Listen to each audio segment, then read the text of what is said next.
तो पार्ट 3 की शुरुआत वहीं से होती है जहाँ पिछला एपिसोड खत्म हुआ था। देंग जिन से पूछता है कि तू मेरी बहन के साथ क्या कर रहा है, मगर जिन तो देंग को पहचानता ही नहीं। तो देंग ली से पूछता है कि आखिर इसके साथ तुम्हारा क्या सीन है और ये तुम्हें घर छोड़ने के लिए क्यों आया था। तो ली बताती है कि डॉक्टर जिन एक डेंटिस्ट है जिनसे वो अपनी दांतों की ट्रीटमेंट करा रही है और वो अकेले घर वापस आ रही थी, इसीलिए इन्होंने उसे लिफ्ट दिया। अब देंग और कोई हरकत ना करे इसीलिए ली डॉक्टर जिन को घर जाने के लिए कह देती है। तो देंग ली को अपने साथ घर के अंदर ले जाता है, जहाँ हमें पता चलता है कि देंग और डॉक्टर जिन मिडिल स्कूल से लेकर हाई स्कूल तक सेम क्लास में पढ़ते थे, जहाँ पर जिन अपने क्लास में देंग से ज्यादा पॉपुलर था, इसीलिए स्कूल की सारी लड़कियां जिन पे फिदा थी और इसी वजह से देंग को कोई लड़की भाव ही नहीं देती थी और इसी वजह से देंग जिन को पसंद नहीं करता था। देन दोनों भाई बहन थोड़ी बातें करते हैं, फिर ली देंग को भगा देती है। देन रात को जिन के साथ वीचैट पर चैट करने लग जाती है, जहाँ पर जिन उसे उसके मेटल ब्रेसेस चेंज कराने आने के लिए कहता है, पर उन्हें चेंज कराने के बाद जिन ली से ज्यादा नहीं मिल पाएगा, इसीलिए वो थोड़ा अपसेट होता है। जिसके बाद ली अपना रोमांस नोवेल लिखने बैठ जाती है, जिसमें वो अपने साथ जिन को इमेजिन करती है, जहाँ पर जिन उसे प्रपोज कर रहा था। अब इससे तो ली ब्लश करने ही लग जाती है। वहीं अगले दिन माई तो बड़ी परेशान लग रही थी, क्योंकि शेंग ने अभी तक उसका फ्रेंड रिक्वेस्ट एक्सेप्ट नहीं किया था, जबकि उसने तो अपने बारे में मैसेज करके बता दिया था। पर थोड़ी देर बाद शेंग उसका फ्रेंड रिक्वेस्ट एक्सेप्ट कर लेता है। अब बात आगे बढ़ाने के लिए माई उसे 20 युआन रिटर्न कर देती है, जो उसने टेंपल की टिकट खरीदने में हेल्प किया था। मगर सामने से शेंग बस ओके रिप्लाई करता है, जो देखकर विन उससे कहती कि शायद इसे तुझमें कोई इंटरेस्ट नहीं है, या फिर हो सकता है कि उसकी ऑलरेडी कोई गर्लफ्रेंड हो। लेकिन माई ने सोशल मीडिया पर शेंग की फुल स्टॉकिंग कर रखी थी,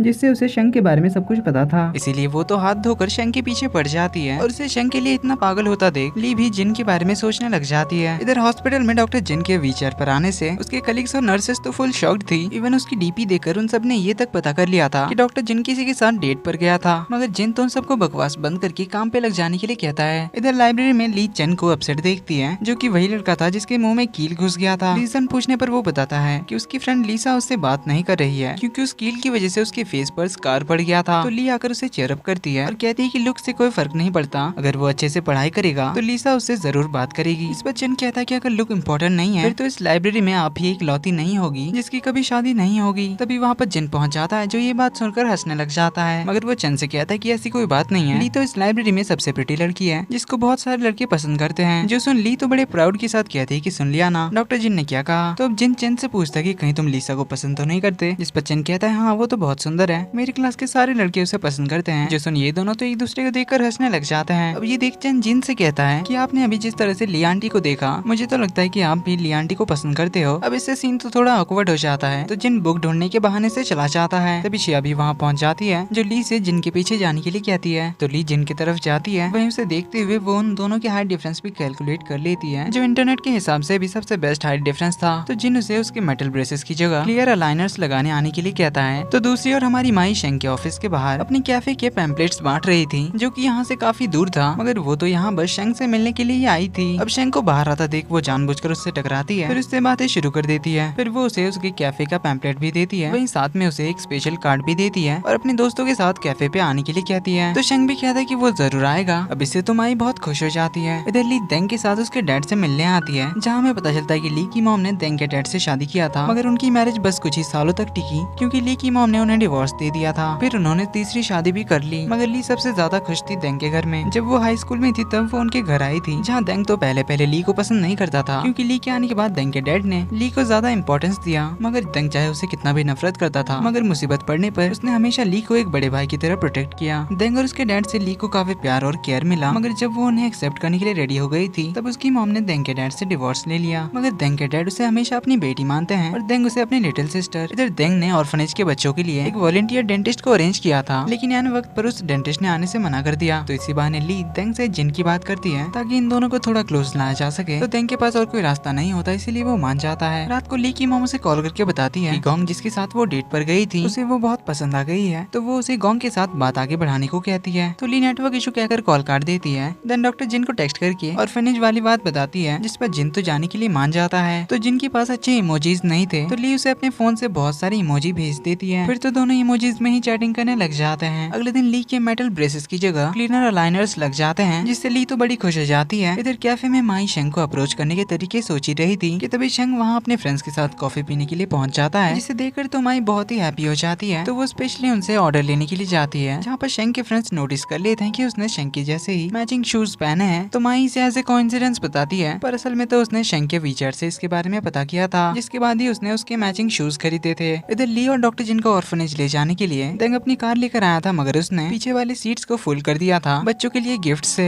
तो देंग अपनी बहना को आगे बिठाता है और उसे पीछे बैठने के लिए कहता है। ली उसे इन चीजों को ठीक से रखने के लिए कहती है, मगर देंग कहता है कि डिक्की ऑलरेडी फुल है, इसीलिए सामान रखने का और कोई जगह नहीं है। अगर इसे बैठना है तो पीछे ही बैठना पड़ेगा, जिसके लिए जिन तो मान जाता है। तो तीनों पहुंच जाते हैं ऑर्फनेज में। वहीं इधर यू चेंग उइन को लेकर आया था एक चाइनीज मेडिसिन डॉक्टर के पास, क्योंकि उइन के फेस पर पिंपल्स आ गए थे। तो यू चेंग उसे अपनी चाइनीज मेडिसिन का ज्ञान झाड़ने लग जाता है और उसे छोटी बच्ची की तरह कहने लग जाता है कि तुम्हें डॉक्टर से अपने सिम्टम्स के बारे में बताना होगा। इस पर उइन कहती है कि मैं खुद ही डॉक्टर हूँ, इसलिए तुम्हें सिखाने की जरूरत नहीं पड़ेगी। इधर इनकी बारी आती है तो दोनों डॉक्टर से मिलने चले जाते हैं। तो डॉक्टर उसे उसकी सारी प्रॉब्लम्स बताती है कि वो सही से खाना नहीं खाती, टाइम से सोती नहीं, उल्टे सीधे खाना खाती है और वो थोड़ी सी चिड़चिड़ी भी है, जिससे उसे गुस्सा बहुत जल्दी आता है। तो वो उसे सजेस्ट करते हैं कि पहले इन सारी चीजों को सही करके आने का, उसके बाद ही वो उसे मेडिसिन प्रेस्क्राइब करेंगे। तो दोनों बाहर चले आते हैं जहाँ उइन कहती है। तो उइन कहती है कि वो ER डिपार्टमेंट में डॉक्टर है, जिस वजह से उसे लेट नाइट तक ड्यूटी करनी पड़ती है, तो वो कैसे अपना नींद पूरा कर सकती है। जिस पर यूचेंग कहता है कि तुम्हें अपने फ्री टाइम में सोना चाहिए, और वैसे तो कल तुम्हारा काम 7 बजे खत्म हो गया था, लेकिन तुम सोने की बजाय रात को 2:30 बजे तक ऑनलाइन क्या कर रही थी। जिस पर उइन बताती है कि वो अपने दिन भर की स्ट्रेस को दूर करने के लिए गेम खेल रही थी। ये कहकर वो अपना गेम चालू करती है और उससे कहती है कि क्या वो अब गेम ही नहीं खेल सकती, जो उसका एकमात्र एंटरटेनमेंट का साधन है। जिस पर यूचेंग भी अपने फोन से गेम चालू करता है, फिर दोनों साथ में गेम खेलने लग जाते हैं। इधर डॉक्टर जिन सारे बच्चों के दांत चेक करता है, वहीं उनमें से एक बच्चे का फ्री सर्जरी कराने का भी प्रॉमिस करते हैं। जिसके बाद वो तीनों सारे बच्चों के साथ मिलकर लुका छुपी खेलने लग जाते हैं। वहीं इधर उइन को पता चलता है कि यूचेंग तो उस गेम में मास्टर है, तो वो यूचेंग से लेवल अप कराने में उसकी हेल्प करने के लिए डॉक्टर की कही हुई सारी बातें मानने के लिए मान जाती है। वहीं इधर ऑर्फनेज में ये तीनों बच्चों के साथ बहुत ही अच्छा टाइम स्पेंड करते हैं। वहीं इधर कैफे में माई का लैपटॉप खराब हो जाता है, जो कि बहुत ही छोटी सी प्रॉब्लम थी, तो वो लैपटॉप ठीक कराने के लिए शेंग के पास पहुंच जाती है, जो कि एक प्रोग्रामर था।